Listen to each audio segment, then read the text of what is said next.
New data here. 3 and 4 managers, specifically 74% of managers and business leaders said Gen Z is the most challenging generation to work with. This from new data from resumebuilder.com. They published this survey last week. About 40% of those leaders and managers said it's because people in this age group, they're talking about Gen Z, lack technological skills. Now, this was a head scratcher for me. Really? I would think this is a very tech-savvy demographic. I'm telling you, in my house, my kids are way more technology advanced than I am. But, who knows? That's a curious statement. But it's not as relevant as the other data. The same proportion of managers, 40%, feel that Gen Z employees lack motivation and get easily distracted. Really? Now, again, Gen Z, these are kids born between 97 and 2012. So they quote Stacy Holler, who's the chief career advisor at resumebuilder.com, and she says, as a result of COVID-19 and remote education, it's possible that Gen Zers lack the foundation to be more successful than older generations in entry-level positions. God bless you, Stacy. You're wrong. It has nothing to do with COVID-19 and remote education. COVID-19 that led to remote education in large portions of the United States has led to depression and isolation and kids falling behind in our assembly line education process. That you can blame on remote school by a bunch of scaredy cat leaders who followed along with the power players who are now admitting each and every day that this stuff didn't work. Let me give you an example. Fauci on CNN today said, the masks are marginal. Now, the really good masks, of course, those are great. Well, yeah. But the masks, the gaiters that everybody wore, that Fauci and all the governors and all the senators and all the just absolutely feckless leaders who were scared to challenge anything with common sense, told your kids they had to wear a mask, and now he's saying they were maybe 10% effective. He'll change that 10 months from now. That's how it affected. COVID affected kids with isolation and awkwardness around all this crap that we now see didn't do anything at all. That's not my point. But I thought I'd throw a little common sense at you anyway. You know why? Because you need to start thinking for yourself.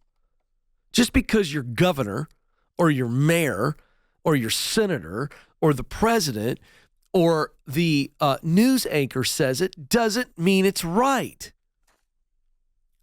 Can I remind everybody for a moment while I'm on a rant that most of the educated people in the world in a certain time period of history said the world was flat, and they thought Christopher Columbus was going to sail off the edge of the world into a million splinters.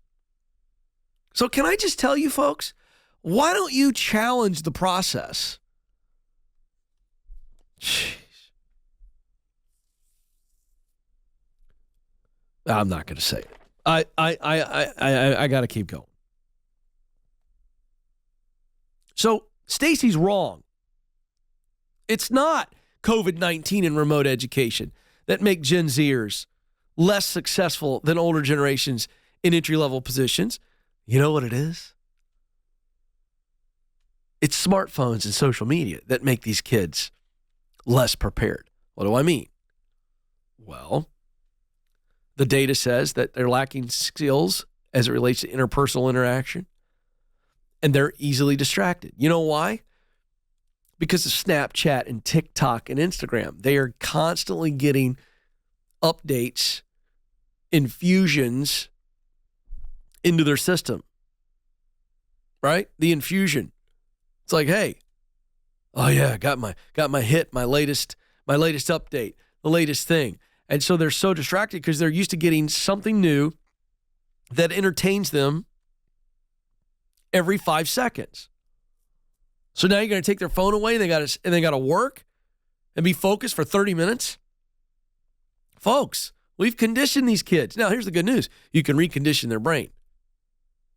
About 30% of the respondents said they prefer to work with Gen X, and about 4% said they preferred to work with baby boomers. Well, I'm sorry. You got to lead who you got, leaders. About 27% of those leaders surveyed said they fired a Gen Zer in their first month. And one of the reasons, 12% said they fired a Gen Z employee because they were too easily offended. But again, you know why they're so offended? Because their parents have protected their feelings their whole life. I don't want Johnny to feel bad, so I'm going to pull him from this school. Uh-oh. I don't like it when you, Mrs. Fairburn, challenge Johnny from talking too much in class. Your tone wasn't great. Well, her tone wasn't great because she's frustrated because your kid won't shut his mouth and behave. Why don't you tell Johnny to behave? And if he doesn't, you're going to take his phone away for a month. Watch Johnny start to shut his mouth in the classroom, Mom. But no, you attack the teacher. So now Johnny becomes 21 and he goes to work and he's distracting his fellow employee and his boss goes, "Hey, Johnny, get to work." And Johnny goes, "I don't like the way you talk to me because every time my teacher talked to me this way, my mom came in and fixed it." They're so sensitive because they've been parented poorly. They're so distracted because they've been allowed to roam on social media. Hey, leaders, welcome. You shouldn't be firing them. You should be doubling down and training them and guiding them, coaching them. You got to rewire them, or else you're not going to have anybody to hire. Get over it, leaders.